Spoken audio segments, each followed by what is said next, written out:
My mother-in-law said I wasn't feminine enough to be a mother and constantly compared my pregnancy to her daughter's, but I made her pay the price for her cruelty. My overbearing mother-in-law spent 9 months comparing my pregnancy to her daughter's, turning every milestone into a competition and drama-filled ordeal. My husband and I have been married for well over 2 years and have been together for 7. He's amazing, quite literally the man of my dreams, and I have an incredible life with him. My parents and the rest of my family love him. I'm Mexican and have a really big family. Fortunately, I haven't heard a single member of my family say they don't like him, as he is a gentleman to everyone, which is what made me fall in love with him in the first place. We are the perfect partners, and we rarely have arguments, except when it comes to his mother. My mother-in-law is a nightmare, to say the least. My husband's family is smaller compared to mine. Other than his parents, he has a sister who got married last year. His parents are stereotypical conservative, small-town Christians, and his mother is extremely protective of them, to the point of being overbearing. She likes to be in control and insists on spending time as a family during the holidays. If we don't listen to her demands, she starts making a scene. When I met his family for the first time, his dad and I had no problems bonding, as he was really chill and quiet. His sister, who was in college in a different state and moved back only 2 years ago, has a great relationship with me. She treats me like her own sister. But when it came to his mother, it was quite difficult, since she would say the most ridiculously sexist things to me. For example, when they asked me what I did for work, I told them that I was a marine biologist specializing in conservation efforts for marine life. My father-in-law said that was awesome and looked really happy about it, but my mother-in-law just frowned without speaking a word to me. I brushed it off, not thinking much about it, but later my father-in-law called my husband to say how my mother-in-law wanted him to break off the relationship with me. According to my father-in-law, she had said I'm not the kind of woman who is good enough for her son. Her reasoning was that I don't act like a woman should since I have a job. I love my job, and I love being a scientist. My husband has never expressed that he wants me to be a housewife or take up a stereotypically feminine job. If he did, we wouldn't be together. But apparently, that's what his mother thought he needed. She complained that, with the well-paying job I have, I might not become a housewife after marriage and that he should have found a better woman than me. My husband firmly told my father-in-law to convey to his mother that who he chooses to marry is none of her business. I was glad my husband stood up for me. This was a green flag for me and also why I didn't walk away from our relationship right then and there after hearing what his mother thought about me. Unfortunately, as we kept getting serious, my mother-in-law just got worse and worse toward me, despite how much my husband tried to protect me. It started out with snide comments here and there. Whenever we were left alone, she would manage to sneak into conversations the fact that she thinks a good wife should be a homemaker, taking care of the house and waiting for her husband to come back home. She also made it clear to me on several occasions that I didn't look like the kind of woman my husband should have brought home, as I am not feminine enough to carry children. At first, I didn't take it seriously, as I figured she might be joking, but when she kept repeating it, I realized she was serious about it, and I was shocked by the way her mind worked. One day, when we were over for dinner after my mother-in-law had insisted on us coming over, she went off on this rant about how she missed living in a world where women took care of their own family and men went out to earn for their family. My husband quipped, saying that the world didn't work like that anymore and that he was lucky to have a partner like me since we both earned quite well and took care of the house together. My mother-in-law shook her head hearing this and started saying how women should act like women and men should act like men. I knew she was knowingly talking about this, but I tried to keep a cool head. My father-in-law told her to calm down, saying this wasn't the time for that kind of discussion we needed to have, but she got mad seeing that he was not supporting her. She continued to say how she was just speaking the truth and that she wanted the best for her son. She then looked toward me pointedly.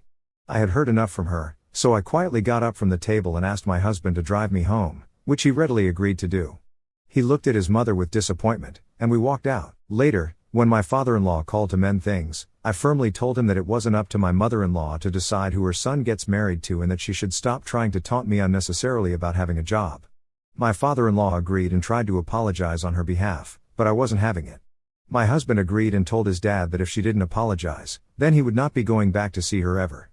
Perhaps his threat scared her into apologizing to me, and I asked her to never bring it up again. She agreed, so I managed to let that situation roll off my shoulders. Unfortunately, snakes don't shed their skin easily, and just a few months later, when my husband and I first started living together, this was before we got married, and I had to go on a research expedition for a few weeks, she found out and called me to ask who was going to take care of the house and her son. I was confused hearing her questions and put her on speaker so my husband, who was driving next to me, could hear her as well. I asked her what she meant by that, and she started to say how, now that I was living with her son, I needed to stop being so immature. She continued to say how I should not go out for these expeditions and commit more to being a good partner to her son. My husband angrily told her that he didn't need anyone to take care of him and that we were equal partners who shared responsibilities. She got upset and started to say how we could not get married since I didn't know how to be a proper wife. My husband asked her to mind her own business and cut her call. When my husband proposed to me, my mother-in-law was extremely unhappy, but she was even more unhappy when she found out that we wanted a small wedding. I had a huge family, and it would be expensive for us to invite all of them, since we were also looking to move into our own place. So, I finally chalked it down to all my close family members.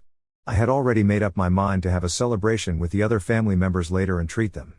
But my mother-in-law started arguing with my husband, saying how she wanted to invite all her friends, whom she had not met for a very long time, and our wedding would be the perfect occasion for it. When my husband asked her if she would be paying for their plates if we did agree to invite them, she got offended, saying how, as his parent, he should feel ashamed to even ask this since we both earned so well. We scoffed hearing her response and made it clear that we had already made up our minds about having a small wedding, and if there were any uninvited guests that she had invited, then she would be responsible for their meals. My mother-in-law didn't like this, but she could not do anything about it. During the wedding, she was loudly complaining about everything and made it very apparent that she hated my wedding gown. I didn't pay any heed to her comments and acted like she didn't exist because, for one day, I didn't want to be hurt by her mean comments. My sister-in-law, trying to protect me, tried her best to keep my mother-in-law away from me for the rest of the evening. Last year, during mid-April, we found out that I was pregnant, which was such good news for us since we had been trying for some time. We waited until I was around 9 weeks pregnant to tell our close family and friends about it. My mother-in-law was quite upset that she was not the first one to know. She called me to say how, as my husband's mother, she had every right to know first and that she was disappointed in me. I told her how we wanted to wait before sharing such important news and that if she wanted to complain, she could feel free to call my husband since I was in no mood to listen to her lectures about what a good woman should do. Just a month after I had announced my pregnancy, as luck would have it, my sister-in-law told us that she had just found out that she was pregnant also. We were shocked yet pleased to hear about this. This just meant that there would be one new addition to our family. My sister-in-law wasn't yet married but had a serious long-time boyfriend whom we had all met. I knew that my mother-in-law would make a big deal about this pregnancy before marriage thing, which she did, as expected. But my husband supported his sister as much as he could, and finally, my mother-in-law accepted. My father-in-law was extremely emotional and was happy that he would have 2 grandchildren at a time. My sister-in-law and I started spending more and more time together since we were simultaneously pregnant and going through this journey together. We leaned on each other for advice and companionship during a period that was both magical and challenging. We shopped for our babies together and decided on our nurseries. During this time, my mother-in-law started to constantly compare my pregnancy with my sister-in-law's pregnancy journey out of nowhere, as if it was some sort of competition. She would say things like how my sister-in-law was clearly better equipped to be a mother than me since she had always been a homemaker, unlike me, who had a job.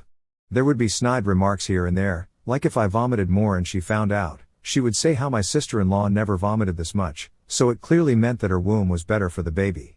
As much as I tried to let her comments go, it would bother me, and my sister-in-law hated it as much as I did. When it came time for my gender reveal party, I asked my sister-in-law to find out the gender of our baby from our doctor so she could prepare the envelope. She did the same when it came time for her gender reveal party.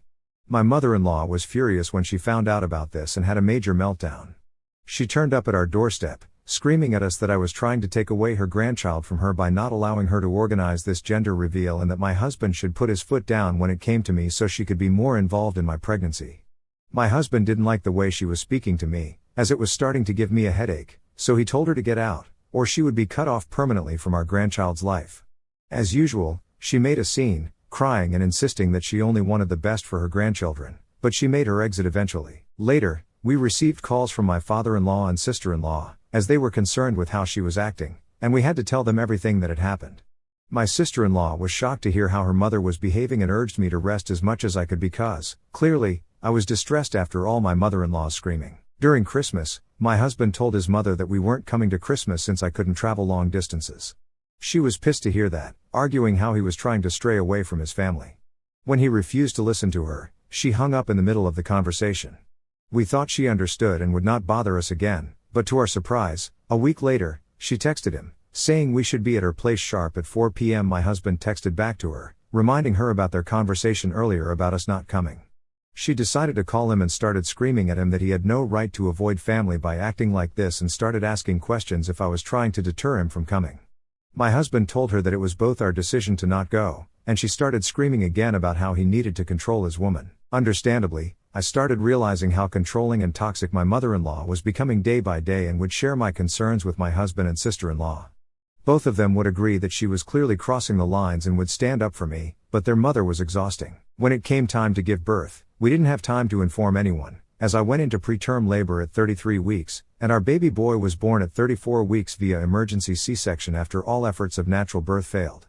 After my husband checked that both I and the baby were okay, he announced our son's birth on the family group chat and also informed my family. Everyone was so happy and busy congratulating me, but my mother-in-law had yet another meltdown about not being told I was in labor and that the baby had been born. She sent us a barrage of texts personally, saying how she should have been there in the delivery room with me, watching her grandchild coming into this world. This was absolutely ridiculous, since I would never allow her in, but I didn't reply to correct her delusions, as I was busy with my baby. When we announced his name, she called my husband, crying about how it sounded too Mexican and that he should keep a different name. When my husband said he liked our son's name, she said how it could be our son's middle name, but we needed to keep a different name. We obviously didn't listen, and she kept fussing about it. When it came time for her to meet our son, she insisted on calling him a completely different name, which took us by surprise. She tried to justify it, saying how this could be her special little name for him, but my husband firmly asked her to cut it out. She also hates the fact that I breastfeed my son, because then I would have to take him away from her, and she says that I should start feeding him formula so then she can spend more time with him. My mother, who was also present with me, informed her how a newborn baby needs to have breast milk, but my mother-in-law kept arguing that it was not fair. As you can imagine, her taunts and controlling nature were becoming more and more unbearable and clear to everyone.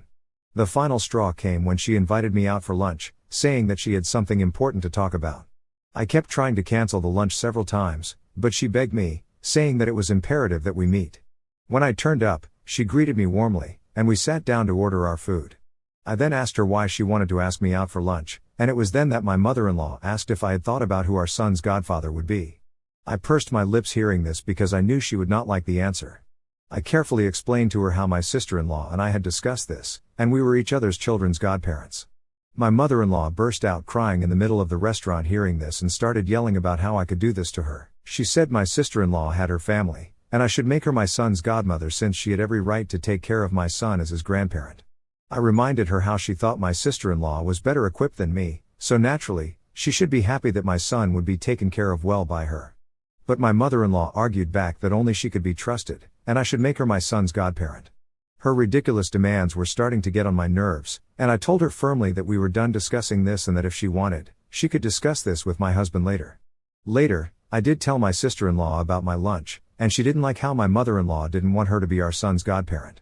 My husband also didn't understand why my mother-in-law was behaving this way and kept ignoring her calls. Last week, my sister-in-law gave birth to her daughter, and she had asked me to be in the delivery room for support since I had been through this.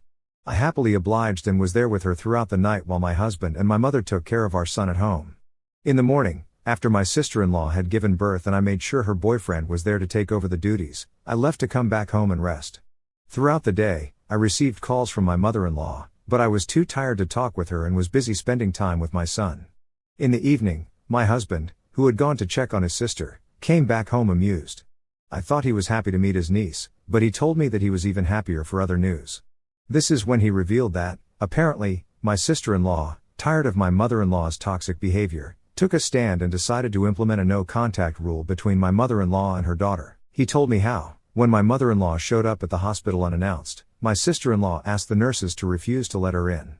Only my father-in-law was allowed inside to meet the baby, since my sister-in-law didn't want her mother's judgments about her daughter.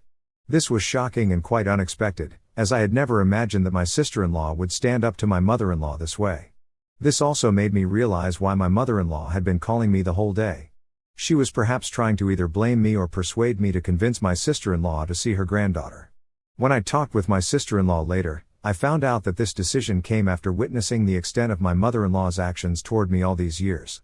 The decision to go no contact was a necessary boundary to protect her daughter from my mother-in-law's toxic influence. It was a moment of reckoning for my mother-in-law, as the consequences of her actions finally came crashing down. The fallout has been severe, and my mother-in-law is completely cut off from her daughter's life, unable to witness the precious moments of her grandchild's early days. Since then, I have started to think if it would be the right decision for us as well to cut off my mother-in-law permanently. Would it be too cruel? Hello, everyone. First off, I just want to thank you all for your kind words and advice. It means a lot to me. I didn't think this would get as much attention as quickly as it did. My husband and I have not had any contact with my mother-in-law since we found out that my sister-in-law has cut her off.